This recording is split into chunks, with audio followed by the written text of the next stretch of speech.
안녕하세요. 돈이 되는 곳의 머니플레이스 빨간조끼입니다. 여러분, 원룸이나 투룸 이런 다가구나 빌라에서 월세를 얼마 정도 받을 수 있을까요? 위치나 입지에 따라서 금액이 좀 차이가 있을 수 있겠지만 한 달에 40만 원에서 또는 100만 원까지 월세를 받을 수가 있는데요. 여기도 이제 원룸과 다가구가 많은 그런 동네인데요. 기존에 이 다가구 원룸에서 월세를 50만 원 정도 받았는데 이 방법을 적용해서 월세를 200만 원으로 올린 케이스입니다. 어떤 방법으로 월세를 4배까지 올릴 수 있었는지 한번 확인해 보겠습니다. 짜잔! 복층형 원룸에 들어왔습니다. 기존에 우리가 알던 원룸과 조금 다르지 않나요? 그리고 여기 복층으로 올라가시면 2층에 침실이 마련되어 있네요. 조명도 너무 아기자기하게 잘 되어 있는 것 같아요. 어떠신가요, 여러분? 너무 감성적이지 않나요? 사실은 이건 제가 이렇게 꾸민 거예요.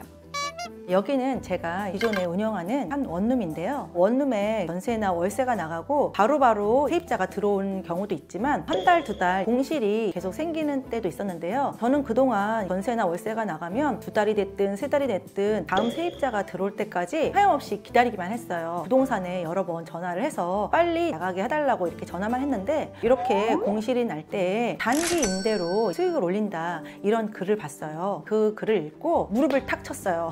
어떻게 이런 방법을 제가 생각하지 못했을까. 그래서 저도 바로 실행을 하게 되었어요. 기존과 다른 점은 제가 부동산에다가 월세를 내놓지 않고 단기 임대 어플 리브 애니웨어나 33맴2 그리고 위홈 이런 곳에 물건을 등록을 했고 기존에 비해서 가전이나 가구나 소품 이런 것들을 조금 추가했을 뿐인데 단기 임대로 기존보다 3배나 월세를 더 받을 수가 있었습니다. 월세가 아니라 저는 지금 주세를 받고 있는데요. 요즘에 전세 사기나 이런 걸로 인해서 전세 입주를 조금 꺼려 하시는 분들이 많고 월세 수요가 늘어난다. 그런데 그 틈새에 보증금 없는 주마다 집세를 내는 그런 주세 상품도 수요가 많다고 합니다. 다만 비품이나 가전, 가구 등 이런 것들을 조금 채워야 하는 그런 수고로움이 발생하긴 하지만 한 달에 50만 원에서 200만 원 수익이 생긴다면 한번 해볼 만하지 않나요? 저도 여기에 많이 크게 신경 쓰지 않았어요. 이런 소파라든지 테이블 같은 경우는 새 거를 사려고 하면 조금 비싸요. 그런데 당근 어플에 괜찮은 물건들이 나와 있어서 되게 저렴하게 구입을 했습니다.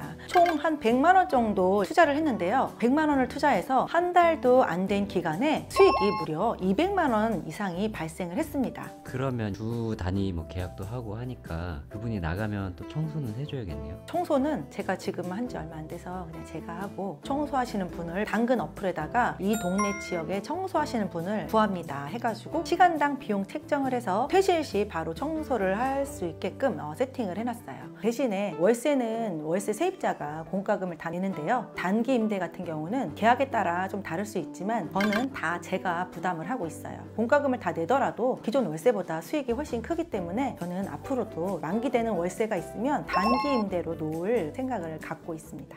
기존 월세를 이용하면은 1년이나 2년 계약을 하기 때문에 꼬박꼬박 월세가 들어오니까 또 1년이나 2년 동안은 공실 걱정 없이 안정적으로 월세를 받을 수가 있지만 단기 임대는 짧게 이용하고 가기 때문에 그때그때 이용자가 없으면 수익을 얻지 못하는 불안함이 있을 수가 있는데요. 기존에 마음 편안하게 받았던 월세가 50만 원이라고 한다면 현재 일주일만 예약을 해도 일주일에 50만 원을 받고 있어요. 그러니까 단기 임대로 놓아서 예약이 없다 하더라도 수익이 더 높기 때문에 그런 기간을 충분히 기다릴 수 있는 것 같습니다. 단기 임대는 여러 가지 방법으로 이용해 보실 수가 있어요. 내가 갖고 있는 아파트라든지 빌라가 전세를 계약을 했다. 그러면 우리가 전세 계약할 때 한 2개월 뒤나 3개월 뒤 이렇게 입주를 하는데요. 그 공실 기간 동안 이렇게 단기 임대로 해서 한 달에 100만 원이나 150만 원 정도 수익을 얻을 수 있다고 한다면 충분히 가전이나 가구 같은 비용들 그 다음에 관리비라든지 공과금 이런 비용을 내고도 수익을 낼 수 있다라고 생각합니다.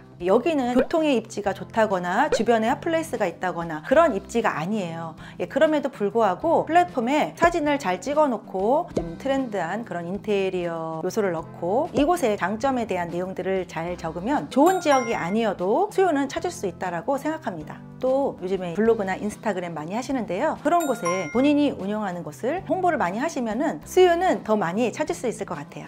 그리고 저는 지금 리브 애니웨어라는 그런 어플에다가 올렸는데요. 이 리브 애니웨어 어플은 꼭 본인 소유가 아니라 임대로 살고 있는 물건도 단기 임대로 올릴 수가 있어요. 그러니까 전대차도 이제 가능하다는 거죠. 네, 여기가 보시는 것처럼 주변이 다가구라든지 이렇게 빌라가 많고 유명한 그런 관광지라든지 아니면 교통이 좋다든지 그리고 젊은 사람들이 많이 모일 만한 그런 요소가 전혀 없어요. 이런 곳에 저도 누가 올까 솔직히 기대 없었는데요. 이렇게 해놓으니까 수요가 있긴 있더라고요. 주변에 진짜 아무것도 없습니다.